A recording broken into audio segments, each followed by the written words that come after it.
In this video, I'll guide you through how to get your Microsoft Planner Plan ID. This is really useful if you're working with integrations, automation tools like Power Automate, or scripts that need to reference a specific plan. We'll keep it simple and clear, and by the end, you'll know exactly where to look and what to copy. To start, you'll want to open Microsoft Planner in your web browser. The easiest way to do that is by going to tasks.office.com.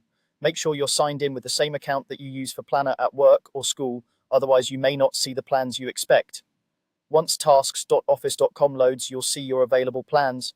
Go ahead and open the specific plan whose ID you want to find. Take a moment to confirm you're in the right one, especially if you have several plans with similar names. It's a good idea to double check the plan's title and maybe even a few of the buckets or tasks so you're sure you're working with the correct plan. With the plan open in your browser, we're going to get the ID directly from the address bar at the top of your screen.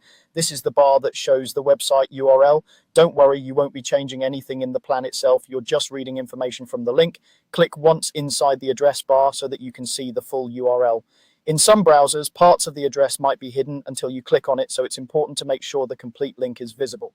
If everything is selected, that's fine. We're only going to focus on one part of it.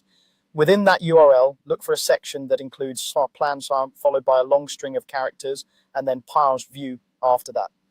The plan ID is that exact string of characters between the plan and our view.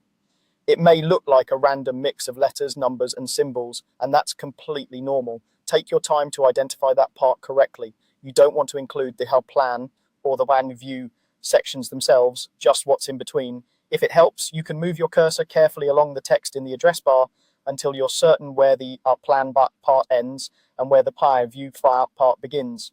Once you've found it, select only that string of characters. You can do this by clicking and dragging over just that segment or by using your keyboard's arrow keys after clicking near it.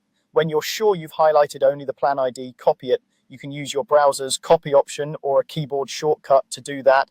Now you can paste this plan ID wherever you need it, whether that's into a configuration screen, a script, a flow, or documentation you're preparing. If you're going to use it later, consider pasting it into a note or a secure document and labeling it clearly so you remember which plan it belongs to. That's all there is to it. By opening the plan in your browser and reading the URL, you can quickly and reliably grab the Microsoft Planner Plan ID whenever you need it.